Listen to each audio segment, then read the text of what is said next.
Fala, moçada! Vamos acabar isso ou não vamos? Vem com o titio Geraldo Neto, LAC Concursos, o maior site de videoaulas do Brasil. Então vem comigo, olha só, cai pra dentro. Galera, olha só, da exposição de artigos e objetos. É proibida a exposição, ainda que transitória, de roupas, colchões, tapetes, vasos, objetos de uso domésticos, portas, janelas, pátios, varandas, terraços, logradouro, enfim. Para a segurança pública, eu não posso expor nada disso em logradouro público. Perfeito? Tranquilo? Desde que isso, claro, venha oferecer perigo à segurança pública, tá? É igualmente proibido nos estabelecimentos comerciais ou industriais as exposições de qualquer mercadorias nas ombreiras, janela, marquises. Olha só, vamos resumir? Você não vai botar nada que possa vir a ser derrubado e cair e machucar alguém lá embaixo. Perfeito? Tranquilidade? Olha só, se a aplicação da multa prevista nesse código revelar insuficiente para fazer cessar a infração, poderá ser apreendida a mercadoria e, em instância final, interditada ou cassada a licença do estabelecimento infrator. Perfeito? E os infratores das disposições previstas nesse capítulo estão sujeitos às seguintes penalidades. Perfeito? No 338, multa M2, 329, multa M4. Dos aparelhos de ar-condicionado. Ficam proibidos os proprietários de aparelho de ar-condicionado instalar coletores para recolher água proveniente de condensação resultante do uso de aparelho. Ou seja, é obrigado, ele não vai ficar deixando aquele ar-condicionado fazendo aquela pingueira para quem está lá embaixo, tá? Esses coletores, eles devem impedir que a água proveniente da condensação ela venha a ser despejadas em vias públicas ou construções vizinhas. Perfeito? Ele deve ser instalado numa altura mínima de 2,20 metros de altura com relação ao público. Perfeito? Para efeito desse capítulo, são considerados infratores os proprietários, o titular do domínio útil ou o possuidor do imóvel, conforme o caso. Os infratores receberão multa do valor M2. Agências bancárias, vamos lá. Elas são obrigadas a atender os usuários, clientes ou não, nos setores de caixas ou qualquer outro atendimento no prazo de 15 minutos. Às vésperas de feriados, nos 10 primeiros e nos 3 últimos dias de cada mês, o período é de 30 minutos. Então vamos lá, 15 minutos em regra, véspera de feriado ou nos 3 últimos dias úteis de cada mês, ou nos 3 primeiros, 30 minutos. O atraso de atendimento em tempo superior ao dobro permitido implicará no aumento da penalidade. A ordenação no atendimento será realizada através de uma senha numérica que deverá conter, vamos lá, aí o nome do banco, o número da agência, hora de emissão, hora do início, senha numérica, e deverá ser devolvida ao usuário após o atendimento com a sua devida rubrica. Entendeu? Para o máximo aceitável de atendimento, consideram-se as condições técnicas normais de funcionamento, lógico, desde que esteja tudo conforme, né? Porque se por um acaso acabou a luz na agência, é óbvio que a gente vai entender e vai tolerar um espaço de tempo maior. As agências bancárias deverão fixar cartazes em locais visíveis na porta de acesso informando o seguinte: o tempo máximo previsto pela lei municipal, tal. Vai ter que botar todo esse regramento embaixo, assim, ó, faça valer seu direito, para você exigir que eles venham cobrar, para que eles venham atender isso daí. Perfeito? Tranquilo? Ele deve ser impresso em fonte Arial, com corpo 120, vazada em branco com fundo preto. Ok? Vamos lá. Ficam as agências bancárias obrigadas a instalar, vamos lá, instalar no mínimo 15 assentos com encosto para usuários na fila de atendimento. Então tem que ter encosto para os usuários. Disponibilizar aos usuários gratuitamente água própria para consumo, de forma visível acesso. Possuir banheiros privativos masculinos e femininos, com instalações próprias e adequadas para deficientes físicos. Rampas de acesso. Perfeito? Parágrafo único, atendimento preferencial e exclusivo para caixas destinados aos maiores de 60 anos, gestantes, pessoas com deficientes físicos, enfim, e senha numérica e oferta mínima de 15 assentos com encosto. Isso daí a gente já viu. Na prestação do serviço oriundo da celebração de convênios, não haverá discriminação entre clientes e não clientes. Olha só, eu sou Personalité, eu sou Prime, eu sou Van Gogh. Não pode ter nenhuma distinção, correto? E isso é o que está na lei e no Código de Posturas, tá? Caberá à Coordenadoria de Defesa do Consumidor da Câmara e PROCON e aos órgãos de fiscalização da Secretaria Municipal fazer o cumprimento do dispositivo nesse título. Os infratores das disposições previstas nesse título estão sujeitos às seguintes penalidades. Se for no artigo 335, a multa é M5. Perfeito? Tranquilo, galera? Se for... Cadê? E se for no anexo 335, o valor referência M5, acrescido ao correspondente valor M1, lá por cada minuto de atraso excedente. Então a multa que ele recebe passou lá o tempo, M5. E depois, para cada minuto que excedeu, ele recebe uma M1, tá? Justamente para compelir a fazê-los atender a todas as disposições desse Código de Postura.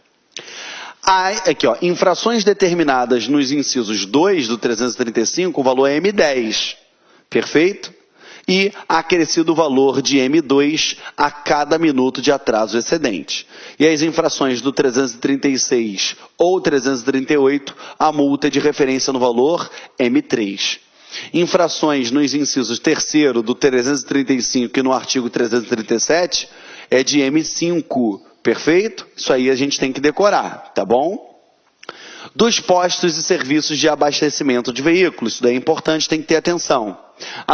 O comércio varejista de combustíveis e lubrificantes será exercido por estabelecimento denominado posto de serviço, revenda e combustível e lubrificantes. O posto de serviço de revenda e lubrificante é o estabelecimento que se destina venda no varejo de combustível e lubrificante, que é ali compreendidos gasolina, álcool etílico, metílico, gás, nas seguintes modalidades: natural, ou seja, o biogás, querosene, iluminante, óleo diesel e óleos lubrificantes automotivos, tá? Ainda tem mais. Aditivos, atendimento de outras atividades suplementares compreendendo suprimento de água e ar, que é aquele, como é que se fala, água para botar água no sistema de arrefecimento do motor e o ar para calibrar os pneus, tá? Serviço de troca de óleo e lubrificantes automotivos, lavagem e lubrificação de veículos, guarda e estacionamento de veículos, serviço de alinhamento e direção, balanceamento, roda, regulagem eletrônica de motores, comércio de acessórios e peças de pequeno porte e fácil reposição, comércio de utilidades relacionadas à higiene, segurança, conservação e aparência dos veículos, ou seja, um pretinho para o pneu, um siliconezinho para passar no banco, um cheirinho para dentro do carro, coisas desse tipo, tá? Pode vender também pneu, câmara de ar, prestação de serviço de borracheiro, venda de jornais, revistas, mapas, roteiros turísticos, artigos artesanais, souvenirs, cigarros, enfim, aquelas lojinhas, de conveniência que tem lá dentro. Locação e venda de aparelhos eletrônicos, fitas, filmes, ou seja, tudo aquilo que é compreendido dentro daquelas lojas de conveniência, tá? É permitido ao posto de serviço e revenda de combustível, lubrificante, o exercício de outras atividades econômicas não elencadas no artigo anterior, desde que atendidas as normas gerais de licenciamento das respectivas atividades. Então eu posso até colocar outra coisa lá dentro, desde que eu tenha autorização para isso, tá? Vamos lá. Parágrafo único. As atividades que se referem no caput desse artigo deverão constar obrigatoriamente do alvará licença do estabelecimento, tá? É permitido a terceiros o exercício das atividades suplementar elencadas no inciso aqui, do 302, bem como de outras atividades, desde que observada as condições estabelecidas no artigo anterior. Ou seja, desde que tenha autorização. Eu botei uma lanchonete dentro do posto. Eu posso? Posso, mas eu tenho que ter autorização para isso. Tá? É vedada a venda de medicamentos, bem como servir bebidas alcoólicas nos estabelecimentos de que trata esse título. Eu posso vender bebida alcoólica?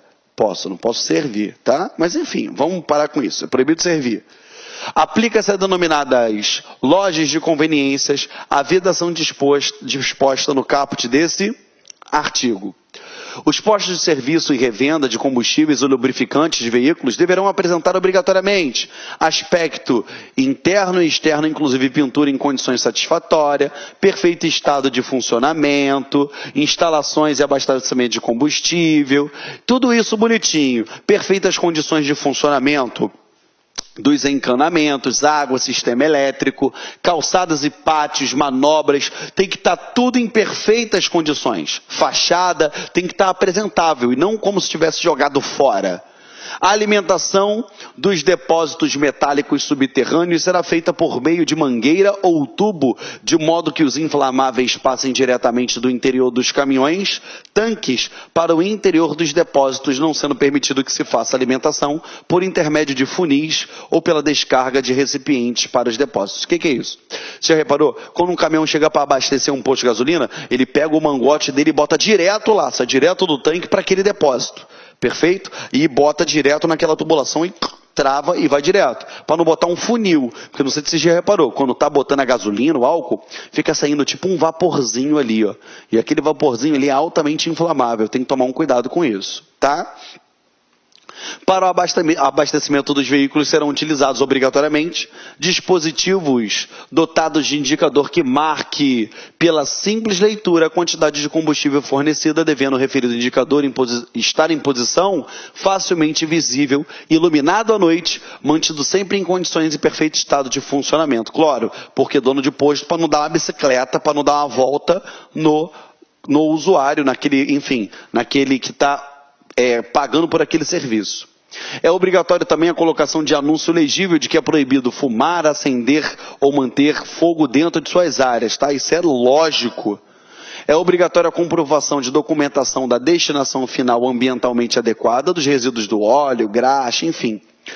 Você tem no posto, ele produz muito óleo, graxa, resíduos de combustível, ele tem que ter um atestado de órgão competente para dizer qual é a destinação que ele dá. Entendeu? Vai ter aquela caixa divisora que separa óleo de água, enfim, toda a adequação para, toda a estruturação para adequar as necessidades do meio ambiente. Perfeito? Serviço de limpeza, lavagem e lubrificação só poderão ser realizados nos recintos apropriados.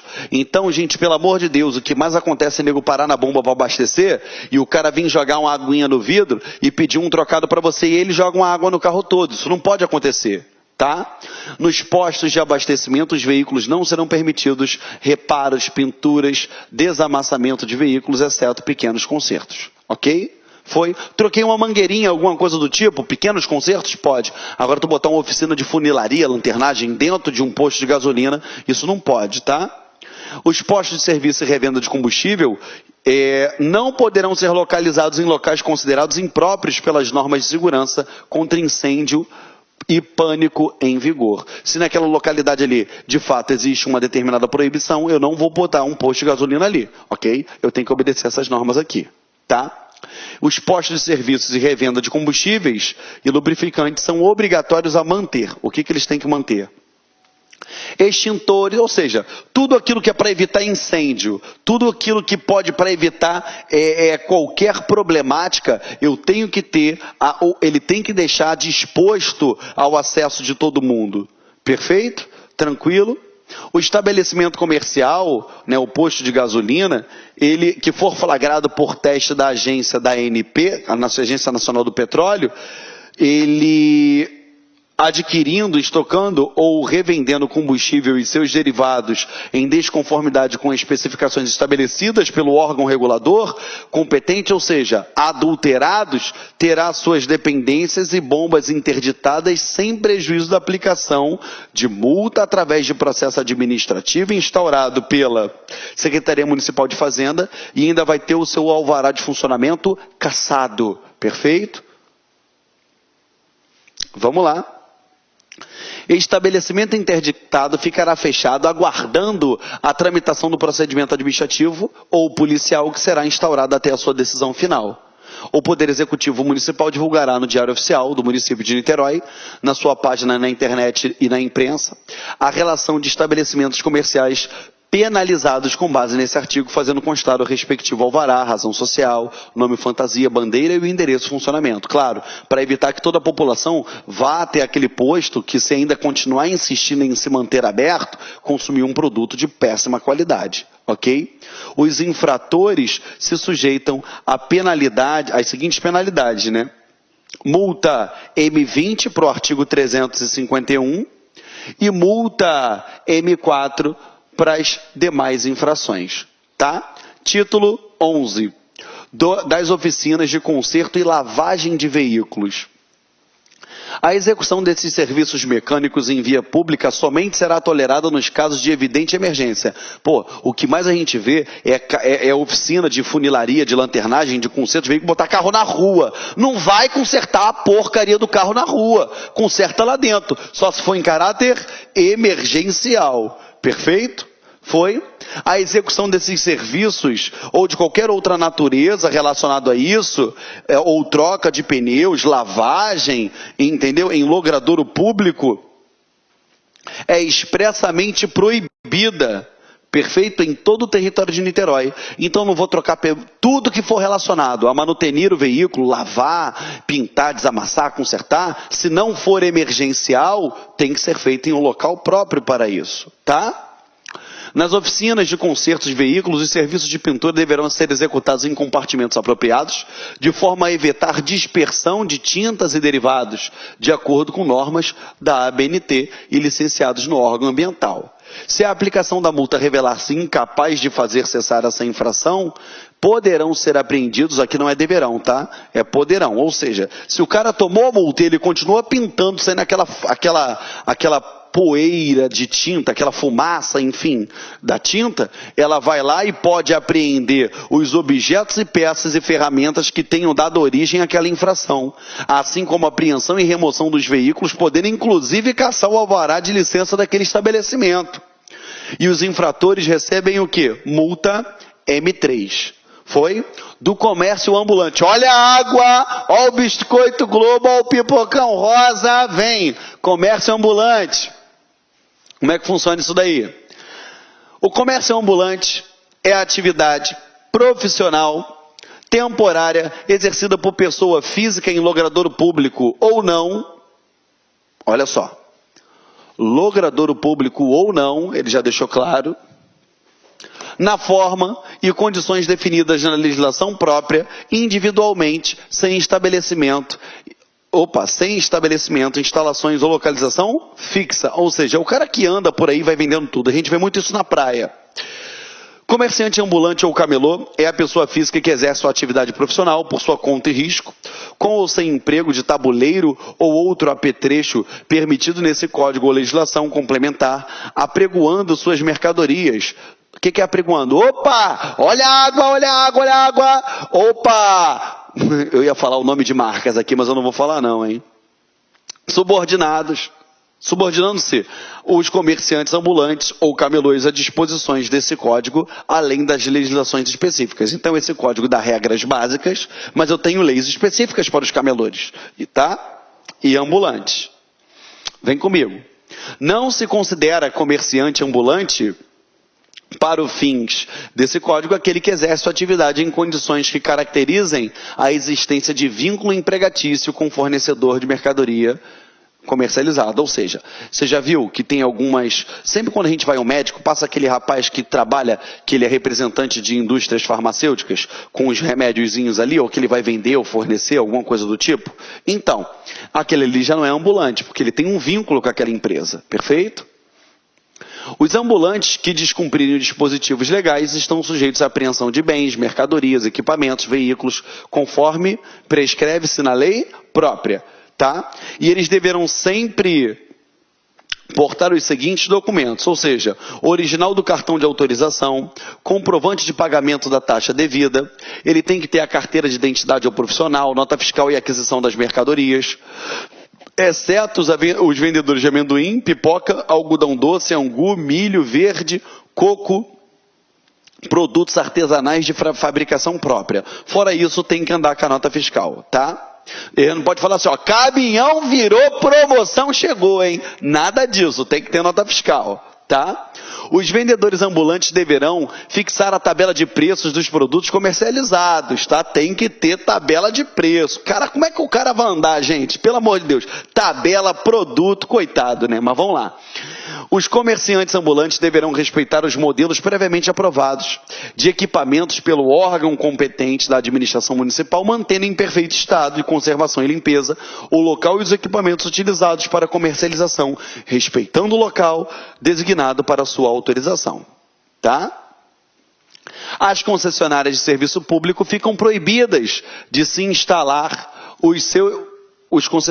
as concessionárias de serviço público ficam proibidas de instalar os seus serviços em logradouros públicos onde o comércio não seja autorizado e nos locais proibidos pela municipalidade. Compete à Secretaria Municipal de Urbanismo e Controle a definição do local, horário, modelo de equipamento a ser utilizado pelo comércio ambulante, conforme regulamento específico. Cada um vai ter um regulamento específico, tá?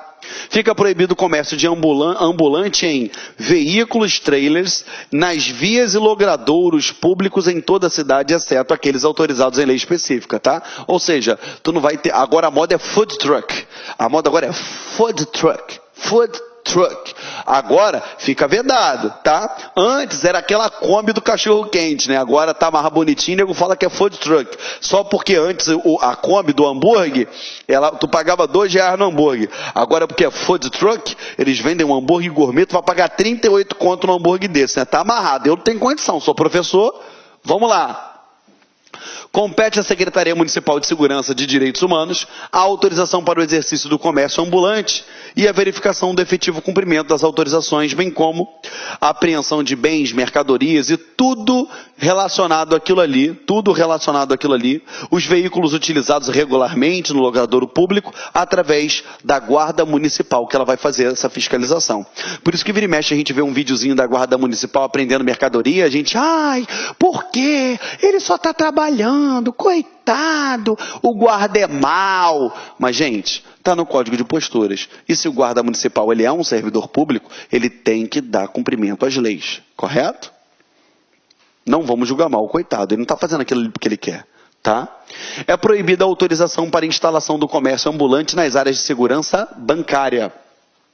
A autorização referida nesse artigo será concedida de forma de regulamento específico do Poder Público Municipal e fica instituído o cartão de autorização para o comércio de ambulante, no qual constará número, vai ter esse rolzinho aqui de tudo que tem que constar lá no cartão dele, tá bom? Vamos lá. Cabe à Secretaria Municipal de Segurança e Direitos Humanos a expedição desse cartão de autorização e à Secretaria Municipal de Fazenda a expedição de guia de pagamento das taxas devidas para esse comércio ambulante. É obrigatória a inscrição do comerciante ambulante autorizado como segurado da Previdência Social na categoria autônoma, ou seja, ele tem que pagar aquela autonomia dele lá, que é o que o pessoal fala, né? Que é o que comumente a gente fala, que é pagar a autonomia junto ao INSS. A penalidade correspondente às infrações dos dispositivos constantes deste título, estabelecido em legislação complementar específica do comércio ambulante, poderão ser aplicadas cumulativamente e serão as seguintes: suspensão da autorização, cassação, apreensão de mercadorias. A aplicação de suspensão e cassação será objeto de regulamento próprio e, lógico, que garantida ampla defesa. Por quê? Lógico, o artigo 5º, inciso 55 da Constituição Federal, garante o contraditório e ampla defesa a todos os acusados em geral, seja na esfera administrativa ou na judicial, tá? Para o ambulante não autorizado, aplicar-se-á de imediato a sanção prevista no inciso 4, que é o quê? Apreensão de bens e mercadorias, equipamentos. Tá? São aqueles videozinhos tristes que de fato a gente vê na internet, que é uma pena para aquele ambulante, mas se ele não está de acordo com a lei, aquele administrador público, aquele agente público, ele deve cumprir o que está na lei, porque senão ele vai acabar respondendo por aquilo. Fica proibido o licenciamento para instalação e funcionamento de atividades comerciais exercidas em trailers no logradouro público em Niterói, logradouro público em todo o âmbito do município de Niterói. Então, não pode ter trailer em Niterói. Você já sabe disso, ok? Foi. Vamos contigo aqui. a autorização para as atividades comerciais exercidas em trailers em áreas particulares, residenciais, comerciais ou industriais será objeto de regulamento próprio. Então, eu posso botar um trailer enfim, em algum espaço público, no logradouro público? Não. Mas se for em algum espaço interno, dentro de um condomínio residencial, aí eu tenho regulamentação própria para isso. Tá bom? Ou então vamos fazer um festival de food truck, vários trailers, vai botar num shopping, tem regulamentação própria para isso. Tá? Eu estou falando esse exemplo porque isso agora é a moda, né? Vamos lá. Os estabelecimentos comerciais, industriais ou prestadores de serviços que vierem a armazenar, guardar ou ocultar mercadorias ou equipamentos provenientes do comércio de ambulante clandestino sofrerão multa no valor de M10. Sabe o que é isso? O ambulante está lá na rua, olha a água, aí vem o rapa, parceiro, vem a prefeitura para pegar tudo. O que ele faz? Calma aí, guarda aí na tua loja, cara, para eu não perder minha mercadoria. O cara que guardar, ele recebe multa de M10, tá? 800 e poucos reais aí que você já sabe. Do licenciamento dos estabelecimentos em geral, tá? É o título 13, disposições gerais. Ele fala localização e funcionamento de estabelecimentos comerciais, prestadores de serviços industriais, agrícolas, pecuários, extrativistas, bem como sociedades, instituições, enfim. O licenciamento prévio na Secretaria Municipal de Fazenda, claro, para poder ele recolher o que? As custas necessárias para que ele venha a obter esse licenciamento, perfeito? E vai ter disposições neste código e nas demais legislações pertinentes a respeito disso, tá? Considera-se estabelecimento o local onde qualquer pessoa física ou jurídica desenvolva qualquer atividade econômica de modo permanente ou temporário e que configure unidade econômica ou profissional, sendo irrelevante para caracterizá-lo as denominações de sede, filial, agência, posto de atendimento, sucursal, escritório, representação ou contato ou qualquer outras que venham a ser utilizado. A obrigação do imposto nesse artigo se aplica também ao exercício das atividades, antes de falar. Isso é só para evitar que o cara monte um empreendimento comercial em Niterói e fala que aquilo ali é só uma filial, para não recolher imposto, que a sede fica em outro canto. Ele vai fazer isso? Óbvio não. Seja sede, filial, sucursal, tem que recolher as taxas referidas àquilo ali, tá? No interior, aqui ó, a obrigação imposta nesse artigo aplica-se também às atividades exercidas no interior de residências, ou seja, você fez um salão de cabeleireiro dentro da sua casa, também fica referido a isso aqui. Local ocupado por estabelecimento já licenciado, por período determinado, independentemente de isenção de taxas, os partidos políticos, os templos religiosos, os condomínios ficam obrigados a requerer o alvará de identificação para fins de controle cadastral. Ainda que ele seja isento de imposto, ele tem que mostrar lá ele tem que ter o alvará para ter o seu referido cadastro.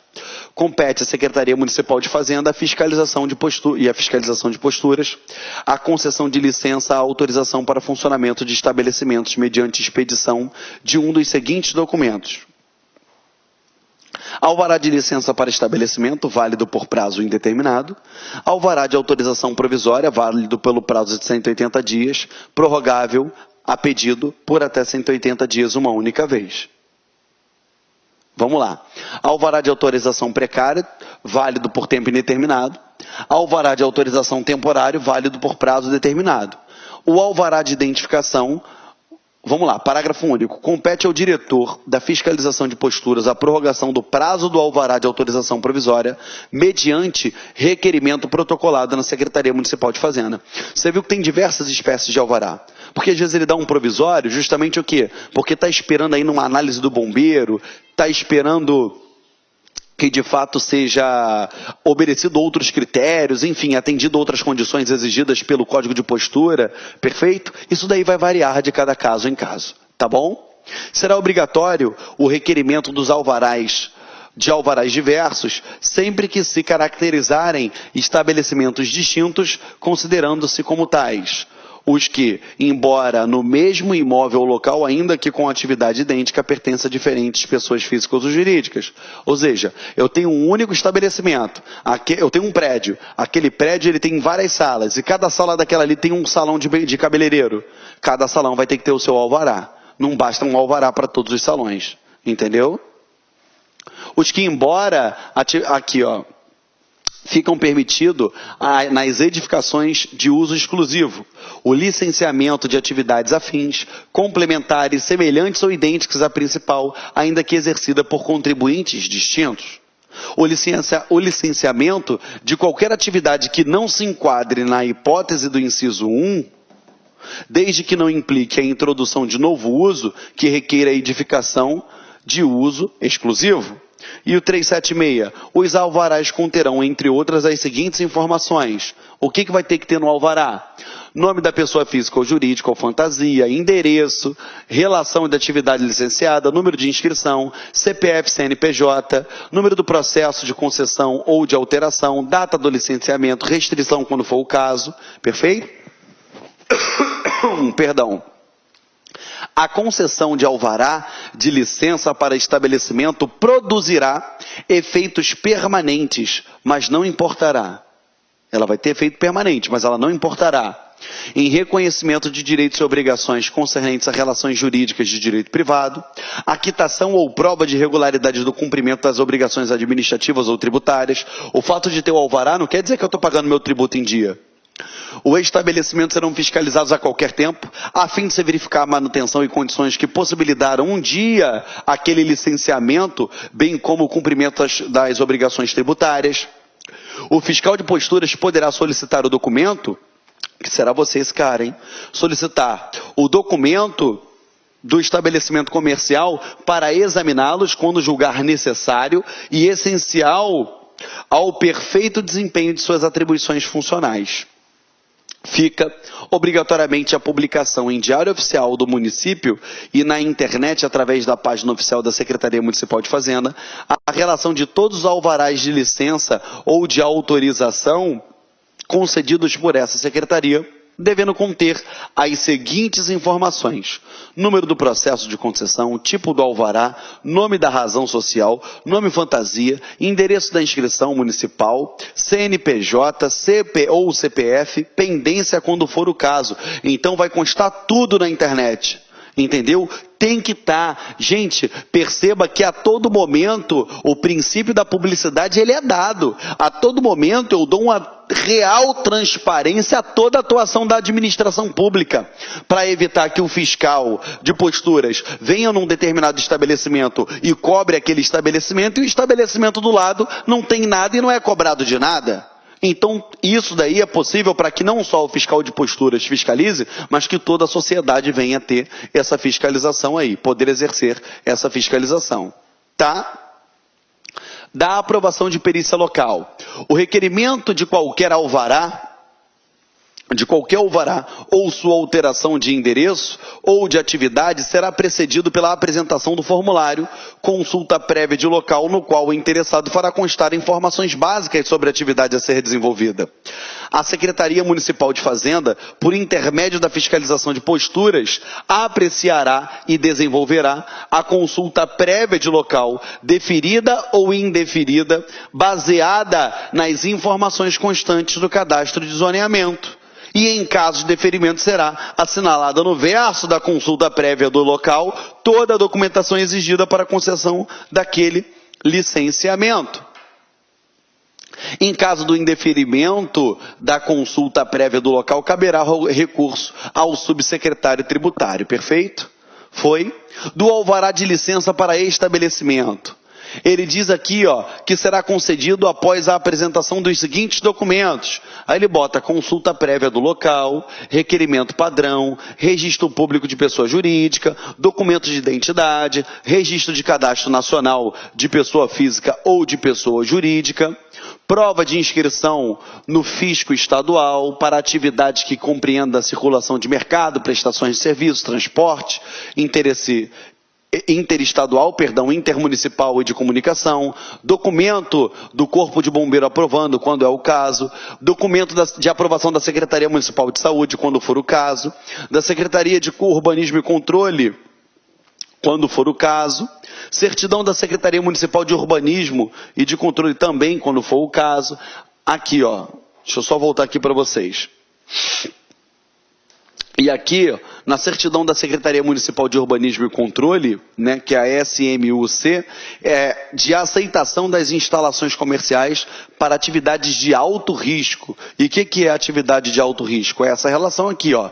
Assistência médica com internação, aeroporto, heliporto, cinema, teatro, boate, casas e festas, casas e shows de espetáculos, atividades que impliquem armazenamento de produtos inflamáveis, químicos, explosivos, atividades que impliquem extração mineral ou vegetal, estabelecimentos de ensino, ou seja, pré-escolar, fundamental, médio, superior, inclusive creches, atividades industriais e usinas de energia, portos e terminais de carga, inclusive aqueles destinados à carga e descarga de minério, petróleo, derivados, produtos químicos, aterros sanitários, usinas de tratamento de lixo, referente ao sistema de destino de resíduos sólidos,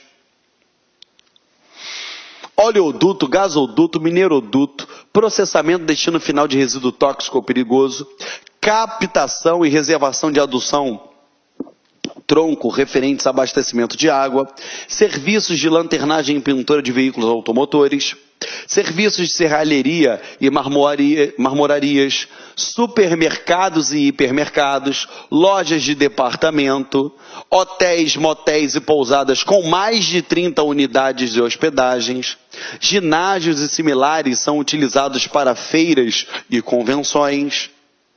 E vamos mais.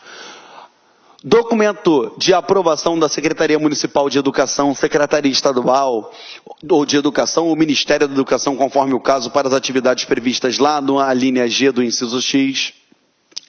Quaisquer documentação de registro, controle e fiscalização que determinada atividade exigir, prova de direito ao uso do local, declaração que autorize a realização de diligências fiscais em decorrência de exercício de poder de polícia em caso de licenciamento de atividade em imóvel residencial, certidão de quitação do IPTU, estudo prévio de impacto ambiental e estudo prévio de impacto de vizinhança, quando for o caso, ou outros documentos que sejam julgados como necessários.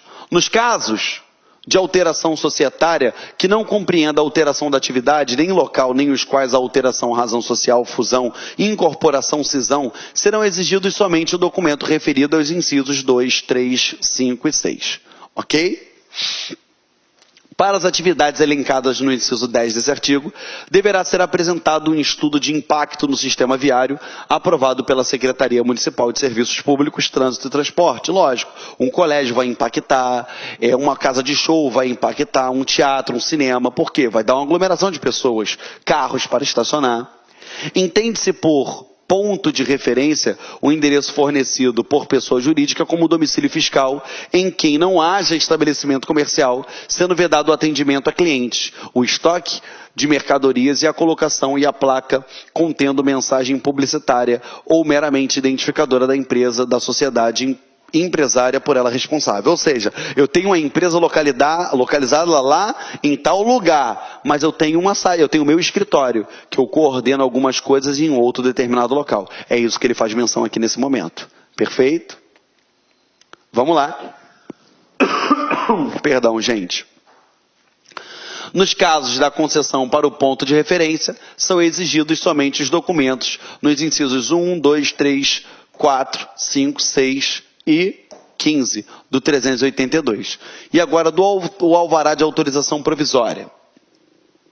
O alvará de autorização provisória é quando não puder ser satisfeitas todas as exigências para a obtenção da licença para a localização. Quando tiver faltando alguma coisa, perfeito? Para as atividades listadas lá no inciso 10 que nós vimos, do artigo 382, bem como outras definidas em lei, não será concedido alvará de autorização provisória. Perfeito? Vai ser só o quê? O definitivo.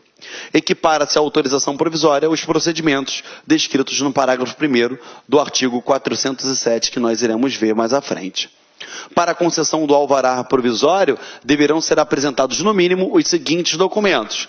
Aí tem aqui o rol de documentos, que você vai dar uma lidinha em casa. Perfeito. E aqui, ó, do alvará de autorização provisória, constará a relação dos documentos pendentes para a obtenção do alvará e da licença para o estabelecimento. E o alvará de autorização provisória deverá ser obrigatoriamente substituído pelo alvará de licença para estabelecimento até o prazo previsto no inciso 2, que ele fala que é até 180 dias, prorrogável por mais até 180 dias, tá? Sob pena de multa mediante requerimento com a apresentação dos documentos pendentes. Qualquer órgão público de registro, fiscalização e controle de atividade econômica ou de vigilância das condições dos estabelecimentos poderá solicitar à Secretaria Municipal de Fazenda a cassação do alvará de autorização provisória, caso constate irregularidades técnicas e inobservância de preceitos legais que causem danos, prejuízos, incômodos ou ponham em risco a segurança, sossego, saúde e integridade física da vizinhança e da coletividade. Então, se está fazendo merda, se tem alguma coisa que não está de acordo com a lei, ele vai lá e ó, caça. Perfeito? Pode ser cassado. Tá bom? Vamos lá no parágrafo único.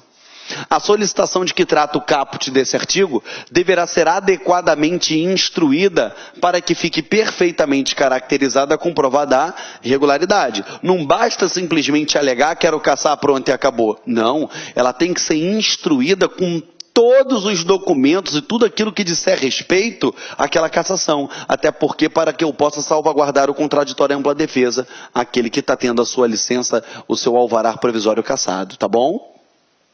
Vamos lá. A concessão de alvará de autorização provisório não importa no reconhecimento de regularidade do estabelecimento quanto a quaisquer normas aplicáveis ao seu funcionamento, especialmente as de proteção à saúde, condições de edificação, instalações de máquina, equipamento, prevenção contra incêndios e exercícios profissionais. Fica criada a Comissão de Análise e Licenciamento de Autorização Provisório, que é a CALAP, com o intuito de avaliar pendências e as suas regularizações. Perfeito, galera? Vamos lá, o que a CALAP vai fazer? Ela será formada por os seguintes órgãos: Secretaria Municipal de Urbanismo e Controle Urbano, Secretaria Municipal de Fazenda, de Meio Ambiente e Recursos Hídricos, Vigilância Sanitária de Niterói. O Poder Executivo regulamentará o funcionamento da CALAP no prazo de 90 dias contados a partir da promulgação dessa lei. Agora, vamos lá da autorização precária. Se é precária, que pode ser revogada a qualquer momento, correto? Ele é considerado precário em decorrência da natureza ou da ocupação da atividade. Então, sublinhe aqui, por favor. Ele é precário em decorrência da natureza ou da ocupação da atividade. Incluem-se os usos e atividades sujeitos a essa concessão do alvará de autorização precária. O que vai ser precário? Atividade realizada com utilização de equipamentos removíveis, situados em área pública, quiosques, cabines, estandes, qualquer unidades removíveis para a prática de pequeno comércio ou prestação de serviço, situado em áreas particulares. Instalação e funcionamento no interior de estabelecimentos, de máquinas, módulos, qualquer equipamento. Instalação e equipamento de rádio base, telecomunicações, microcélulas, ok? Aplicam-se as concessões de alvará de autorização precária às exigências previstas lá no 382 e no que couber. Foi? Tranquilo? A gente já viu dos 382. A concessão de alvará de autorização precária, nas hipóteses previstas nos incisos 2 e 3 do 392, observará os seguintes procedimentos. Ou seja, tem que observar esse rol aqui, ó. A autorização de máquina automática ou semiautomática, conforme definição do inciso 3, será efetuada mediante concessão de inscrição municipal própria, devendo ser utilizado para fins de controle cadastral, inscrição municipal e demais documentos e registro responsável. A autorização de equipamento previsto no inciso 2 será efetuada por meio de concessão de inscrição municipal própria, por meio de procedimento descrito no inciso 1 desse artigo, conforme convém o contribuinte, Perfeito?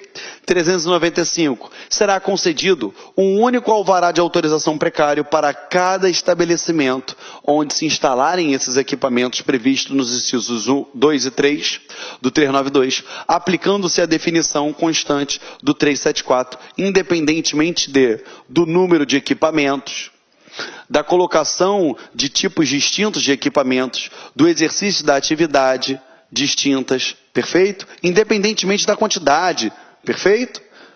Não será necessária a obtenção do alvará de autorização precária na hipótese do responsável pelos equipamentos definidos lá nos incisos 2 e 3 do 392 encontrar-se licenciado no próprio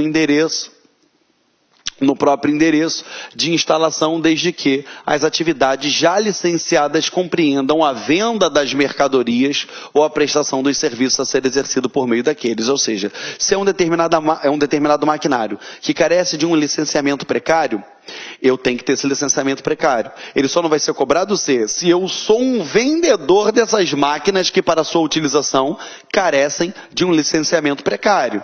Perfeito? Aí eu já tenho uma outra licença para comercialização, aí não é necessário. Perfeito?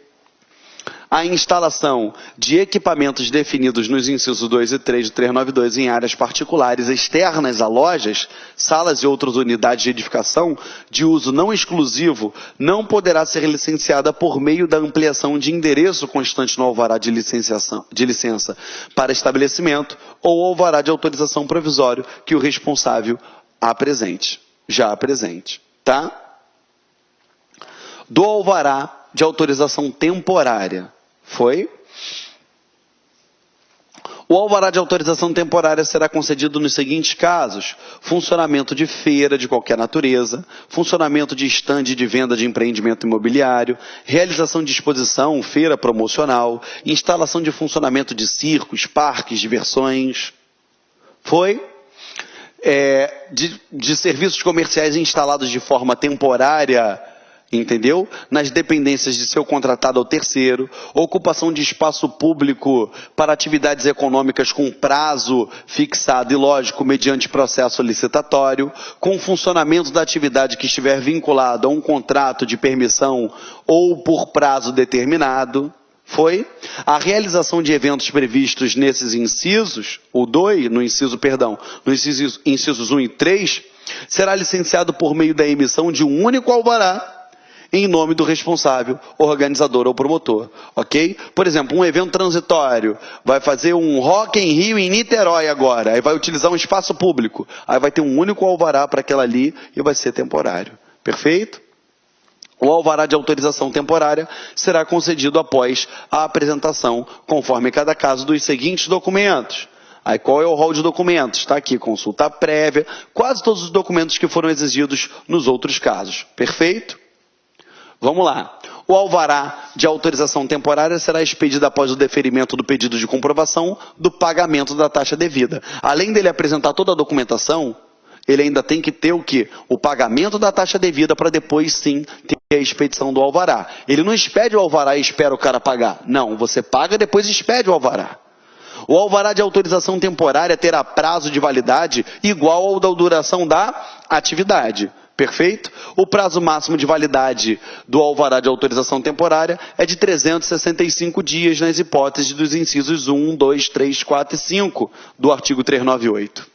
O alvará de autorização temporária não poderá ser prorrogado, devendo o particular requerer nova autorização na hipótese de pretender estender o exercício da atividade, além do período inicialmente previsto. Então, prazo máximo, 365 dias.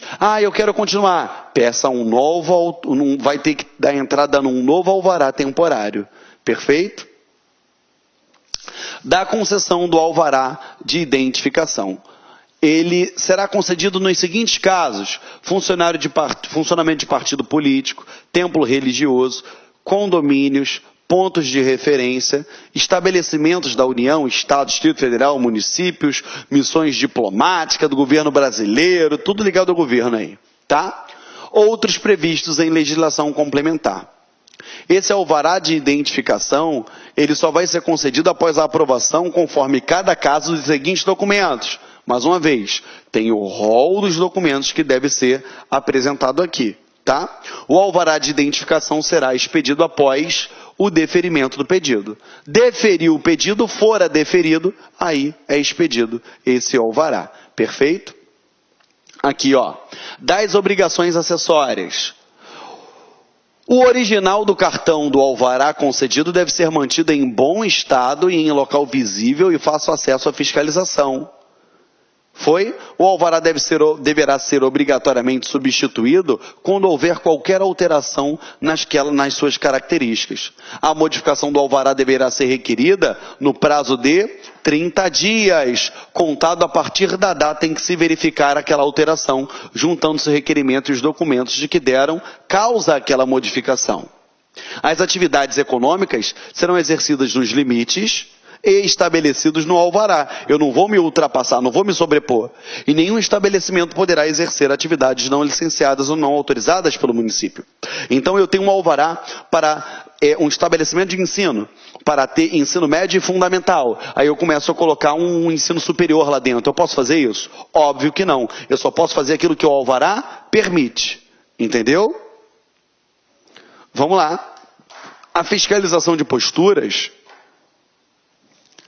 autorizará provisoriamente a alteração de atividades ou de endereço pelo prazo de 60 dias, quando o interessado por sua própria iniciativa ou mediante notificação, iniciar o processo de licenciamento da atividade, não havendo, entretanto, promovido as devidas alterações no seu contrato social, desde que a atividade seja permitida no local. Ou seja, ela dá esse prazo de 60 dias, se eu comecei a exercer uma outra atividade que é permitida no local, mas que não consta no alvará, aí ela vai me dar esse prazo para essa alteração. Entendeu? Porque se for proibida naquele local aquela atividade, é óbvio que ela já vai direto caçar aquele alvará, ela vai cancelar aquilo ali e anular. As disposições do parágrafo anterior, elas não se aplicam no inciso 10 do 382. A transferência ou venda de estabelecimento ou encerramento da atividade deverá ser comunicada lá à Secretaria Municipal de Fazenda, mediante requerimento, no prazo de 30 dias, contado a partir da ocorrência do fato. Na comunicação de que trata isso daqui, ó, que eu acabei de falar para vocês, deverá ser apresentado o distrato ou a alteração contratual que estabeleça a transferência para outro município. Vamos lá. Essa parte é muito burocratizada, mas aí a gente vai batendo direitinho e eu tenho certeza que você vai gabaritar isso na tua prova, tá? Vamos lá, vem comigo. Os estabelecimentos não poderão funcionar para atendimento ao público com obras em suas instalações comerciais quando suas atividades compreendam a manipulação de alimentos. Então vamos lá. Eu posso ter um colégio funcionando com uma pequena obra? Sim! Eu posso ter um restaurante funcionando com uma pequena obra? Jamais, porque isso aqui veda, tá? E ele será cassado se for exercida atividade que não é permitida no local. Perfeito? Se infringir qualquer das disposições referentes aos controles de poluição, funcionamento, se o estabelecimento causar danos, prejuízos, incômodos à saúde, integridade física, enfim. Houver cerceamento de diligência necessária ao exercício do poder de polícia, autorizado nos termos dos incisos 14 do artigo 382. Ah, você não vai entrar aqui não. Fiscal não entra aqui. Cancela, parceiro. Vai ser o quê? Cassado aquele alvará. Entendeu? O alvará será anulado. O licenciamento tiver sido concedido com inobservância dos preceitos legais. Simples, gente. Se falou em anulação, eu tenho o quê? Vício. Se falou em cassação, eu tenho o quê? Descumprimento de condições que deveriam permanecer sendo atendidas, tá? Então, se tiver qualquer um dos vícios contidos aqui, o alvará será o quê? Anulado.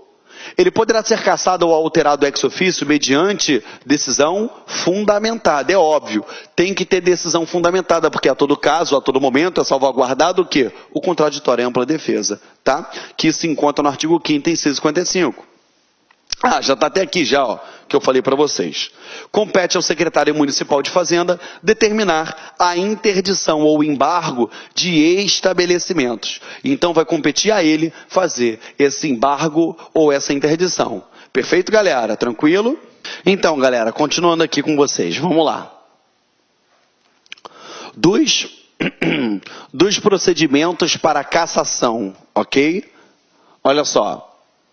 Verificando a autoridade fiscal a ocorrência de qualquer das hipóteses previstas no 410, ela intima o responsável para que ele promova a regularização, o que não atendendo o prazo legal ensejará a abertura do procedimento, visando a cassação do alvará. Lembrando que ela vai abrir um processo para salvaguardar o contraditório e ampla defesa, perfeito? E ela vai dar o prazo de quê? De 10 dias a contar do primeiro dia útil após a sua ciência, para que ele venha interpor o quê? Recurso.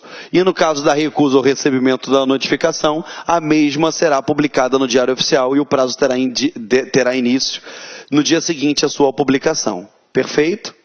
Foi?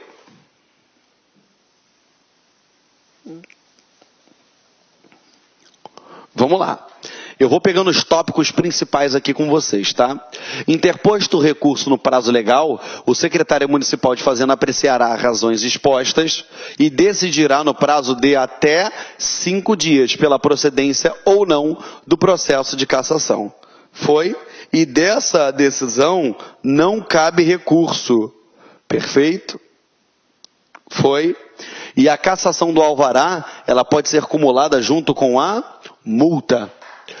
Aqui, ó, aplicam-se o que couber os mesmos dispositivos constantes nesse capítulo quando se tratar da anulação do alvará, tanto para cassação quanto para anulação. Lá na página oficial da internet da Secretaria Municipal, deverão constar os estabelecimentos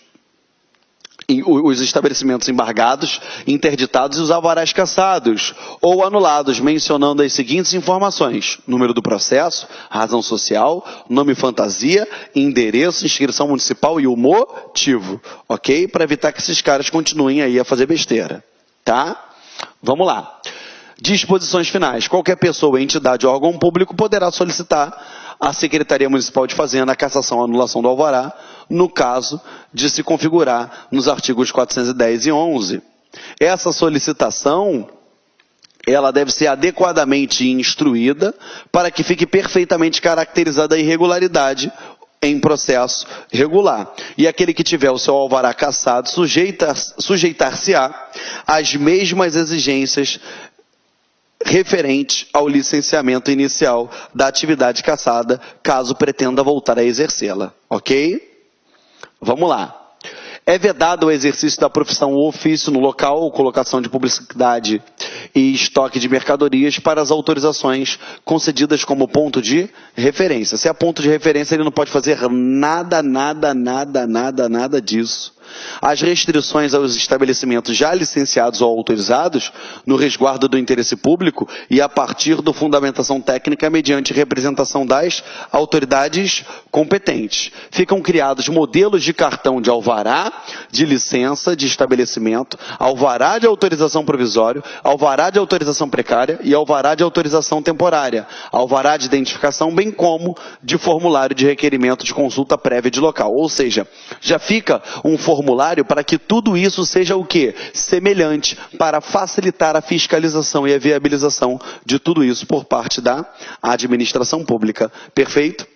A fiscalização de posturas, ela disporá de normas, as normas que disciplinem a exigência de documento específico para a concessão do alvará para fins de uniformização e procedimentos administrativos. Perfeito?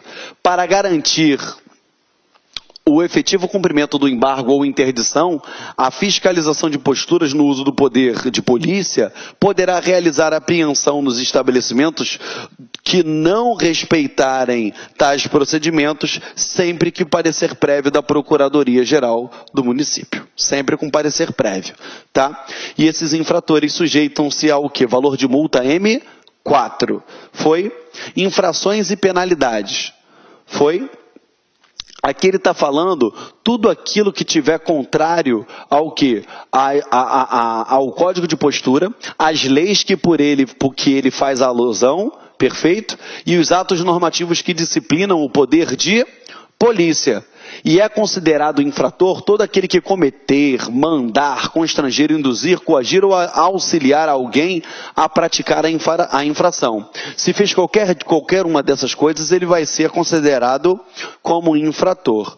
Foi? E claro, sem prejuízo das sanções de cunho civil ou penal, independentemente de que possa estar previsto no Código Tributário Municipal, as infrações dispostas nesse código serão punidas com penalidades que, além de impor obrigação de fazer ou de não fazer, serão pecuniárias e constituirão alternada ou cumulativamente em multa, apreensão de material, produto, mercadoria, interdição, embargos de atividades, observados os limites máximos estabelecidos nesse código. Então você já viu que o servidor responde civil, penal e administrativamente.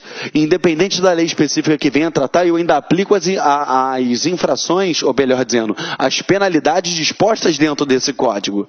Foi? A multa imposta de forma regular pelos meios hábeis será inscrita na dívida ativa e judicialmente executável se o infrator recusá-la a satisfazê-la no prazo legal. Olha só, os infratores que estiverem inscritos na dívida ativa em razão da multa de que trata o caput não poderão participar de licitações, celebrar contratos ou transacionar a qualquer título com a administração municipal. Foi? A aplicação das multas não exime o infrator da obrigação de cumprir as determinações decorrentes do preceito violado, nem as demais combinações. As autorizações previstas nesse código serão sempre a título precário, podendo a administração pública determinar a sua cassação a qualquer tempo, visando preservar o quê? O interesse público. Perfeito? Foi? Para fins desse código, entende-se como o quê? Aí ele bota aqui, poder de polícia. Ele vai botar o conceito do poder de polícia. Notificação, intimação, vistoria, auto de infração, auto de apreensão, termo de orientação, termo de consulta. Ao invés de eu ler para você, isso daqui você tem que dar uma lida na sua casa para você firmar isso daí. Porque isso daqui pode vir ser perguntado para você em prova, tá? Autorização, logradouro público, passeio público, local público, tá vendo? Todas aquelas terminologias que ele menciona, dentro do código todo ele diz o que é. Perfeito? Pista de rolamento, alinhamento, afastamento, recuo, mobiliário urbano. Entendeu? Tudo aquilo que a gente já explicou no decorrer da aula, ele dá uma breve explicação aqui dentro. Ornamentação da paisagem ou da ambientação urbana, descanso e lazer, serviço de utilidade pública, enfim, tudo isso aqui é como o quê? Mobiliário urbano. A Secretaria Municipal de Fazenda regulamentará os modelos de termos de consulta e orientação. É óbvio, porque está vendo que a todo momento eu tenho que fazer consultas para que eu venha ter autorizações, alvarás, enfim. Então ela já elabora o quê? Um termo simplificado para facilitar de todo mundo isso, ok? Na lavratura dos documentos fiscais, a identificação do fiscal de posturas será acompanhado de carimbo funcional. Tem que ter o carimbo funcional lá daquele servidor. Perfeito?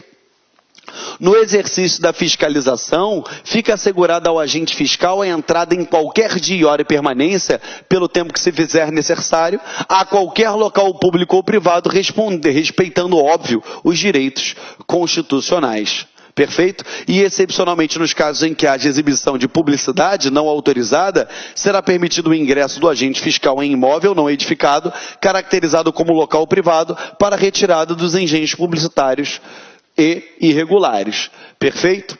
E no exercício de suas funções, são assegurados ao agente fiscal o uso gratuito de vagas em estacionamentos explorados direto ou indiretamente por órgãos, empresas, municipalidade, enfim, mediante a apresentação da sua identidade funcional. Se ele fala assim, estou a trabalho, e ali tem um estacionamento rotativo, ele pode botar o carro dele lá dentro. Foi? Quando ele tiver a trabalho, tá? Das multas. A multa ela poderá ser aplicada diariamente até o cumprimento da obrigação de fazer ou de não fazer ou de desfazer, ok? O mesmo ato infracional poderá ser penalizado com mais de uma sanção, ou seja, eu casso a licença, eu dou a multa, eu apreendo a mercadoria, ok? Nas infrações desse código aqui, ó, para os dispositivos que não estejam previstas sanções específicas, se não tiver sanção específica, a multa é M3. Foi?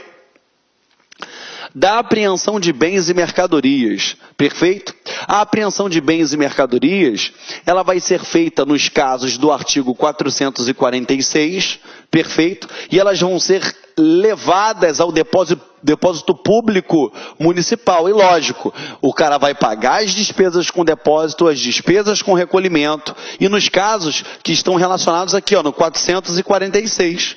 Ele já coloca aqui para você, quando houver bens ou mercadorias instalados ou expostos em logradouro público, perfeito? Aqui está o rol, tá? O prazo para reclamação, quando se tratar de produtos não perecíveis, será de 10 dias, correto? E as perecíveis terão destinação indicadas lá no 449, que nós vamos ver, e não podendo ser reclamadas. No caso de não serem retiradas no prazo de 30 dias, ou seja, eu apreendi, abro o prazo para você reclamar de 10 dias. Se você não retirou em 30 dias, após o deferimento do pedido, a mercadoria apreendida, ela deve ser o quê? Vendida em asta pública. Foi? Foi? A devolução da coisa apreendida só será feita após o pagamento da multa e das despesas de transporte e do depósito da coisa apreendida, conforme eu já expliquei para vocês. Tá? Perfeito? Vamos lá. O 449 ele bota: as mercadorias apreendidas terão a seguinte destinação. Aqui ele bota a destinação das mercadorias apreendidas, que é mais um rol que a gente tem que lembrar disso daí, tá? É esse rolzinho aqui, ó. Ele bota, se for de mercadorias in natura, de fácil deteriorização, que não possam ser conservados, entendeu? Ou não tiver em equipamento adequado, elas podem ser doadas imediatamente a instituições educacionais. Exemplo, apreender uma banca de frutas. Se não doar para alguém, vai estragar. Perfeito? Aqui está aqui, ó, tá o rol no 449 para a gente ver, tá? Para os efeitos desse código, entende-se por incorporação a transferência dos bens destinados pela autoridade competente para a administração ou entidade a órgão beneficiário, os quais passarão a constituir bem patrimonial da entidade ou órgão, bem de consumo a ser utilizado em suas atividades rotineiras, especiais ou de representação. Perfeito? Tranquilo, galera? Show de bola? Foi? Isso daí é justamente para trazer mais benefícios econômicos, administrativos e sociais mais rapidamente para a administração pública, tá? A incorporação, ela depende de formalização do pedido por parte do órgão interessado ou de determinação da autoridade competente. E cabe aos beneficiários das incorporações a responsabilidade pela adequada utilização do bem na forma da legislação pertinente, de modo a atender ao interesse público social. E não são liberados a qualquer pretexto objetos apreendidos que não tiverem comprovação aceitável das respectivas procedências, ou quando requeridos após o vencimento do prazo de recurso. Tá? Da interdição. O ato de interdição que se vale à autoridade competente para impedir totalmente o exercício da atividade ou da pessoa física ou jurídica que não esteja legalmente licenciado no município. Qual é o prazo que vai ter essa interdição? 10 dias, aqui ó. A interdição sempre precedida de intimação expedida ao infrator, dando-lhe o prazo de 10 dias para a cessação da atividade não licenciada. Correto? Foi? Salvo, se aquilo ali estiver comprometendo a higiene, a segurança pública, aí o que vai acabar fazendo? Aí eu vou antes, não vou dar 10 dias não. Entendeu? E a extinção, a interdição, ela não exime o infrator de pagar as taxas que ele deveria pagar, as multas e tudo que decorrer daquela interdição, todos os custos havidos pela administração pública. Perfeito? O edital de interdição terá o modelo aprovado pelo secretário municipal de Fazenda e será expedido em 4 vias, em ordem numérica, preenchido de forma legível, sem emendas, rasuras, borrões, devendo ser assinado pelo diretor de fiscalização de posturas, pelo fiscal interditante, os quais deverão identificar-se mediante a posição de nome, cargo, matrícula de seu cargo. Perfeito? Foi? E o edital de interdição ele tem o seguinte destino: a primeira via, local da infração; segunda via, vai para o titular de departamento de fiscalização; terceira via, vai ficar arquivada no órgão interditante; quarta via, permanecerá em poder do autuante. Foi? Os atos necessários ao cumprimento da interdição se darão no período de 5 dias contados à expedição do edital. Então, tudo isso que a gente falou até agora vai se dar no prazo de 5 dias. Perfeito? O responsável administrativo da terceira via do edital de interdição, os dados para lançamento do livro de registro de interdições, onde serão posteriormente anotadas as datas da interdição e a do seu cancelamento, bem assim qualquer outros elementos relacionados com o assunto. Qualquer impedimento que obstenha o cumprimento da interdição, conforme dispõe esse artigo, deverão constar de termos circunstanciados, ou seja, justificado com fatos e fundamentos, ficando a critério do titular da chefia analisar e avaliar e aceitar ou não a justificativa apresentada pelo agente. Perfeito? Tranquilo? Vamos lá. O diretor de departamento de fiscalização e posturas diligenciará no sentido de que a pessoa física ou jurídica interditada fique permanentemente sob fiscalização para impedir o desrespeito à interdição. Claro, para ela não vir abrir de novo aquele local que foi interditado. Perfeito? Recorrendo, se necessário, à força policial através dos meios competentes. E caso se mostre ineficaz as medidas de interdição, o município poderá bloquear o acesso do estabelecimento interditado, utilizando-se de bloco de concreto, muro de alvenaria e similar. Isso daí a gente já viu acontecer. Interdito, o cara abre. O que ele faz? Sobe uma parede de concreto na frente. Quero ver ele abrir agora. Entendeu? A administração ela pode se utilizar disso, inclusive de força policial. Tá? Vamos lá, meus amores. Da demolição. Vem comigo. Além de casos previstos no Código de Obras, poderá ocorrer a demolição total ou parcial do imóvel ou construção nas seguintes hipóteses. E as hipóteses estão relacionadas aqui, ó, no inciso 1, 2, 3. Perfeito? Se o proprietário ou profissional da firma responsável se recusar a executar a demolição, a PGM, a Procuradoria-Geral do Município, por solicitação ao Secretário Municipal de Fazenda e determinação expressa do prefeito, solicitará a tutela jurisdicional nos termos de lei processual civil, requerendo medidas cautelares necessárias. Ok? A demolição referida no inciso 1, diante da ameaça de iminente desmoronamento, e no inciso 3, poderão ser executadas pela administração municipal, ouvida previamente a PGM e a Secretaria de Urbanismo e Controle. Quando a demolição for executada pela administração municipal, o proprietário profissional ou a firma responsável terá de pagar os custos e serviços na forma da legislação em vigor. Então, se a administração que custeou tudo aquilo ali, quem deve pagar é quem? O cara que deveria ter feito. Tá? Os valores devidos no disposto nesse parágrafo anterior, se não forem pagos no prazo de 30 dias, a partir do término da demolição, serão inscritos em dívida ativa. Dívida ativa, e óbvio, a administração pública vai cobrar judicialmente isso. Tá? E é obrigatória a consulta prévia à CLIM e à Secretaria Municipal de Meio Ambiente, a fim de possibilitar a minimização dos impactos ambientais decorrentes à demolição, bem como a adequada destinação final dos resíduos da forma da legislação ambiental vigente. Lembrando que ele ainda vai arcar com as custas da remoção de todo aquele material relacionado à demolição. Tá? Vamos embora. Do embargo. Continuando com vocês. O embargo administrativo consiste no impedimento da prática de ato contrário ao interesse público proibido por lei ou regulamento, sem prejuízo da aplicação da penalidade estabelecida nesse Código. Foi? O embargo poderá ocorrer quando? Nos seguintes casos. Galera, mais uma vez, se é um rol que está aqui, eu não vou ler esse rol para vocês. Para dar dinamismo no teu estudo, você tem que pegar e dar uma lidinha nisso daí em casa. Perfeito? Tá? Aqui, ó, tá o rol que quando pode ser embargado. Perfeito? Foi? Lavrado auto de embargo em 4 vias, a primeira é afixada no local, a segunda remetida à Secretaria de Fazenda, a terceira, ou para a ciência, a terceira é para fiscalização de posturas, após o visto da chefia, e a quarta permanece com fiscal embargante. Perfeito? Tranquilo? Quando ocorrer desrespeito à ordem de embargo ou interdição, o infrator estará sujeito à medida prevista lá no inciso 3º do 446, podendo a administração municipal erigir muro ou barreira, ou seja, foi aquilo que eu falei para vocês. Se o cara não está obedecendo, o que ela faz? Sobe uma parede de concreto na frente daquele estabelecimento. Tá? Parágrafo único. Aqui, ó, já expliquei aqui para vocês, perfeito. Tá tudo certinho essa parte aqui.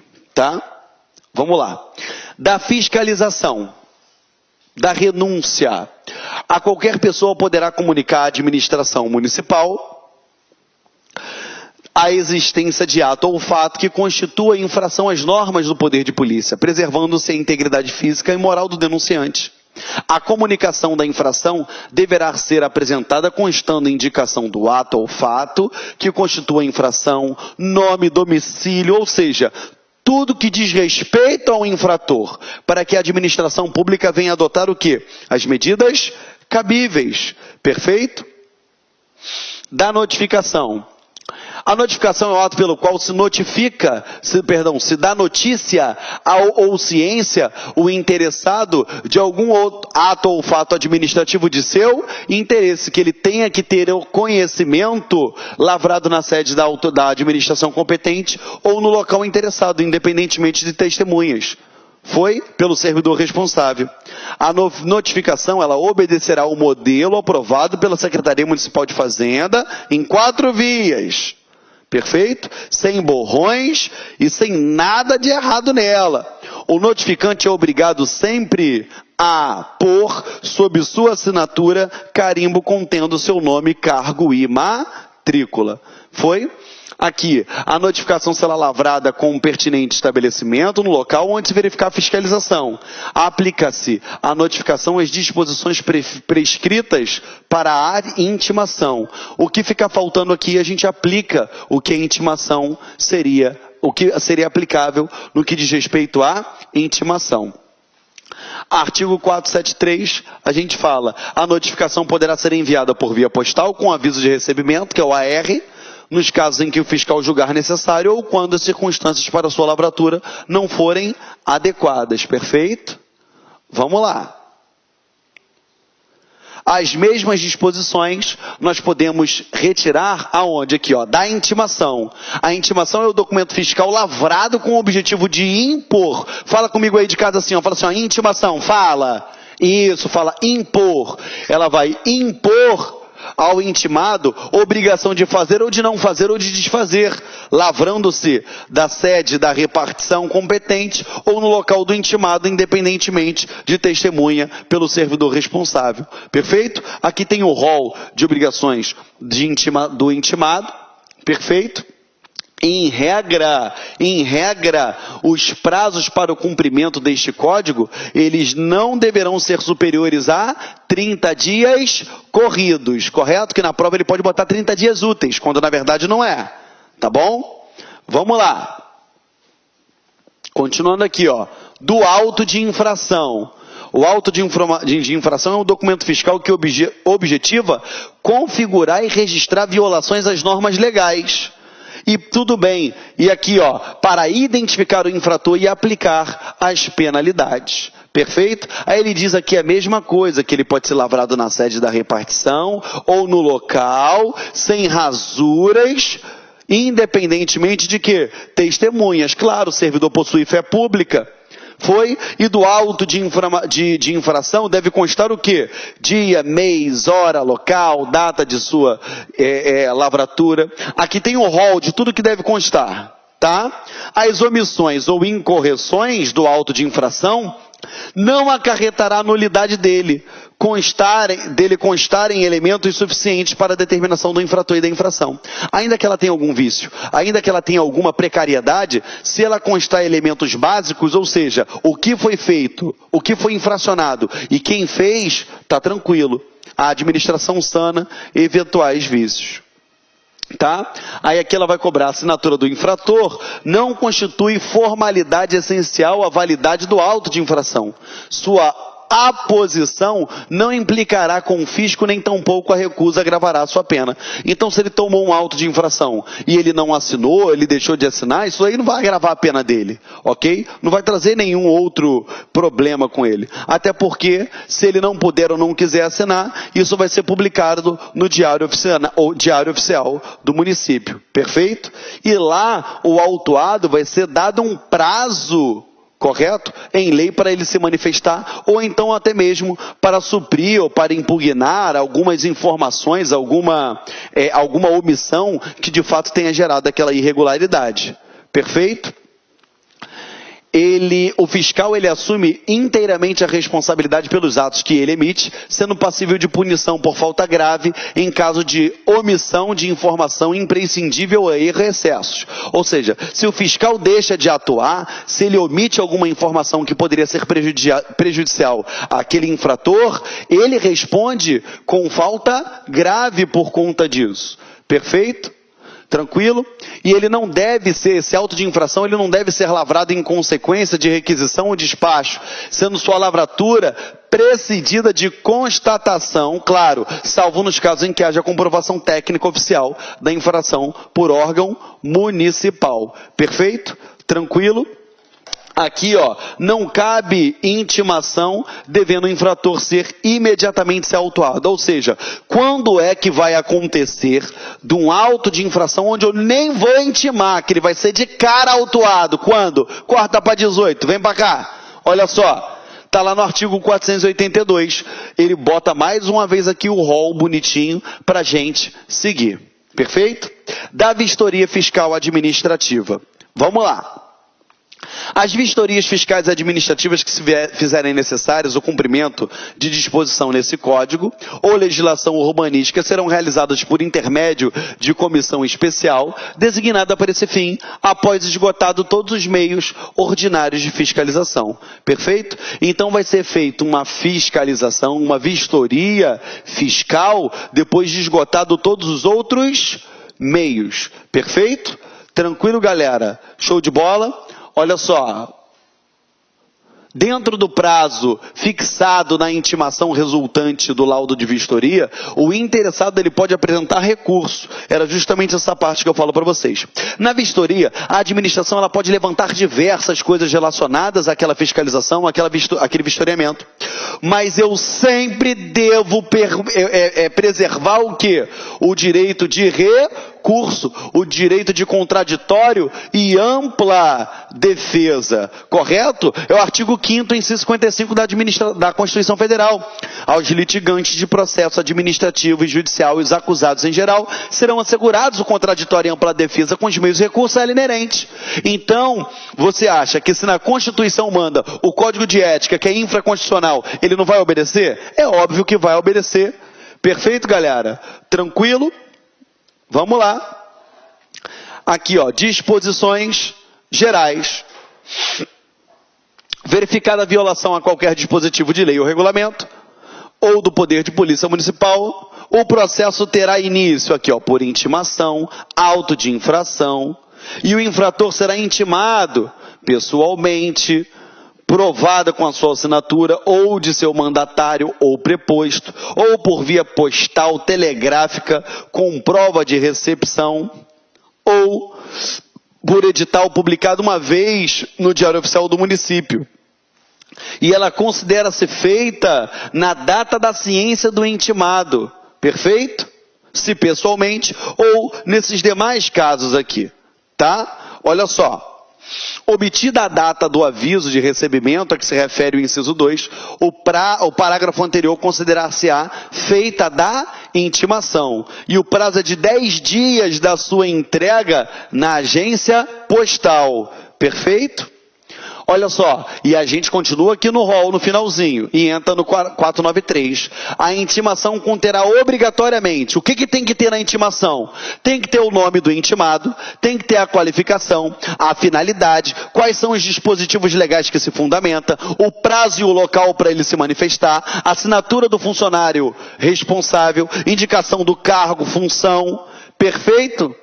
E ela pode ser processada por meio eletrônico. Correto? Dispensada a assinatura do funcionário competente. Fez no computador, imprimiu e mandou. Não estava com a assinatura do funcionário competente, mas ela foi processada por meio eletrônico. Perfeito? Prazos. Os prazos, eles são contínuos e peremptórios. Excluem-se na sua contagem o dia do início e conta-se o dia do final. Perfeito? Eles somente se iniciam ou se vencem em dia de expediente normal da repartição em que tramita o processo. Foi? E os prazos terminados em sábado, domingo, feriado, sempre serão prorrogados para o quê? O dia útil e imediato. E o prazo para a prática de ato de responsabilidade do interessado será de 10 dias, salvo determinação legal ou regulamentar em contrário. Entendeu? Não falou prazo, 10 dias. E ele, a critério da autoridade competente, poderão ser prorrogáveis uma única vez, nunca superior ao anteriormente concedido, ou seja, no máximo 10 mais 10, ou no prazo que fora concedido anteriormente. Perfeito? Seja por regulamento ou legislação que venha tratar sobre o caso. Nos casos de interesse público, poderá ser exigido o cumprimento imediato das obrigações deste Código e das demais legislações pertinentes. E aí a gente entra da defesa, correto?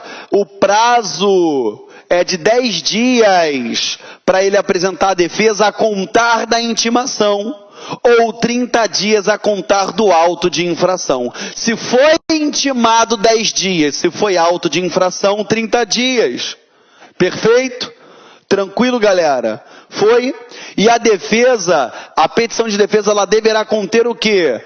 Quando pessoa física, nome, cópia do documento, cópia do comprovante de residência, procuração, se for o caso, se ele estiver utilizando por alguém se defendendo ele, a contestação em seus fundamentos legais, ou qualquer outro documento que achar conveniente.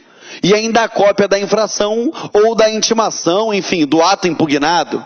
E quando pessoa jurídica, nome completo da empresa, do estatuto, CNPJ, do alvará, nome dos sócios, documento de identidade, CPF dos sócios, procuração, se for o caso, a cópia da contestação em seu fundamento, qualquer outros documentos que forem convenientes, cópia da intimação ou do ato impugnado. Na defesa, o autuado alegará uma só vez a matéria que entender ser útil, indicando o requerente as provas que pretende produzir, juntando desde logo a que possuir. Perfeito? Tranquilo? Foi? O recurso interposto não terá efeito suspensivo. Falou em esfera administrativa, a regra é que o efeito é devolutivo. Aplica-se de imediato os efeitos da decisão ou aplicação da decisão, correto? Ele recorre, mas já está sofrendo os efeitos. Não tem efeito suspensivo. O efeito é devolutivo. Devolve-se o processo para reapreciação, aplicando-se de imediato os efeitos daquela decisão. Perfeito? O apresentante da defesa, que é o autuante, terá o prazo de 10 dias a contar do recebimento do processo para se pronunciar quando necessário. No caso de impedimento legal, o atuante ou ausência do pronunciamento referido nesse artigo, o prazo estabelecido no processo fiscal será distribuído a outro fiscal que se pronunciará sobre a defesa, contando-se novo prazo. Contestada a defesa, a autoridade julgadora tem um prazo de 10 dias, lembrando, tá, gente? Não é a contar do momento que se impetra, é a contar do recebimento para exarar o despacho decisório. Foi? Tranquilo, galera? Show de bola? Para cumprir a diligência ou emissão de parecer, será fixado prazo não superior a 30 dias. A autoridade que vai decidir, ela pode pedir alguma diligência? Pode, desde que o prazo não seja superior a 30 dias. Perfeito? Foi? E a decisão será proferida por escrito, com simplicidade, clareza, concluindo pela procedência ou improcedência da impugnação que fora realizada. Perfeito? Aqui, autuado será notificado da decisão. Aí ele vai ser notificado quando? Como? Pessoalmente, mediante entrega de carta. Aí está o rol de como ele pode ser notificado. Perfeito? 508. O autuado deverá indicar a sua impugnação, indicar em sua impugnação correio eletrônico, ou seja, e-mail, sendo sua exclusiva responsabilidade a manutenção e atualização do mesmo. O prazo para o pagamento da penalidade pecuniária é de 30 dias. Perfeito? A contar da ciência. Após esse prazo, vai para a dívida ativa, neguinho. Vai ficar com o nome na dívida ativa aí e nunca mais vai fazer licitação, não vai contratar, vai ter uma série de implicações até que ele venha retirar esse nome da dívida ativa. Perfeito? Vamos lá. Das nulidades. São nulos.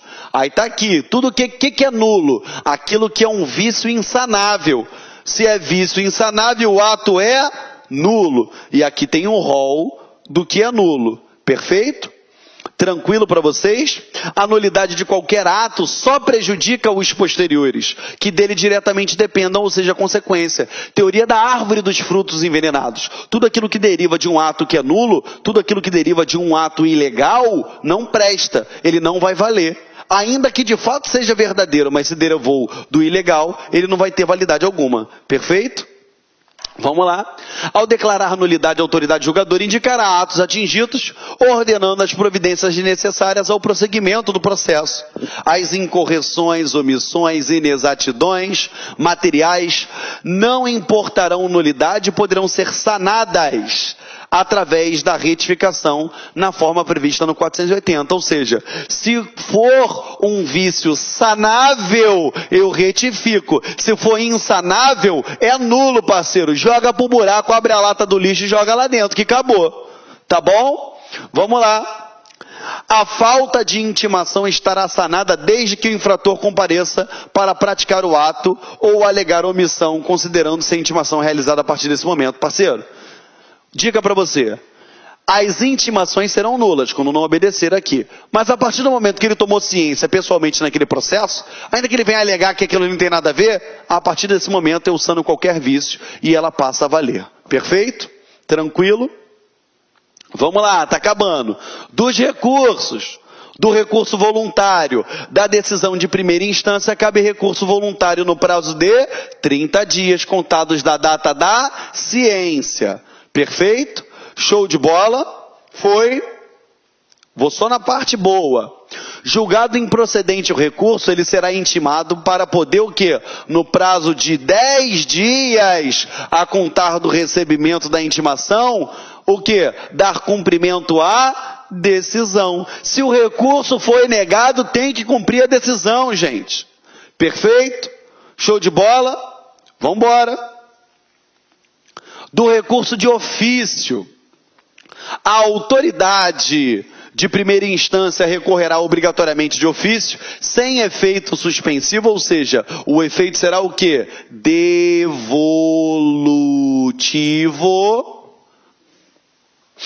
ao conselho de contribuinte, sempre que julgar procedente a impugnação do ato de infração. O recurso de ofício será interposto mediante simples declaração no próprio despacho decisório. Perfeito? A decisão sujeita ao recurso de ofício não se torna definitiva na instância administrativa enquanto o mesmo não for julgado. Somente após julgado, óbvio, ele se torna o quê? Definitivo. 2 efeitos da decisão. Vamos lá. As decisões definitivas serão cumpridas pelo infrator autuado para, no prazo de 30 dias, pagar a multa. Se não pagar, vai para a dívida ativa.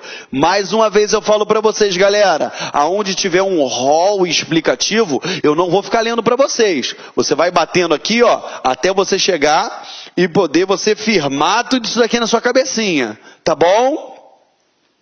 Todas essas hipóteses aqui.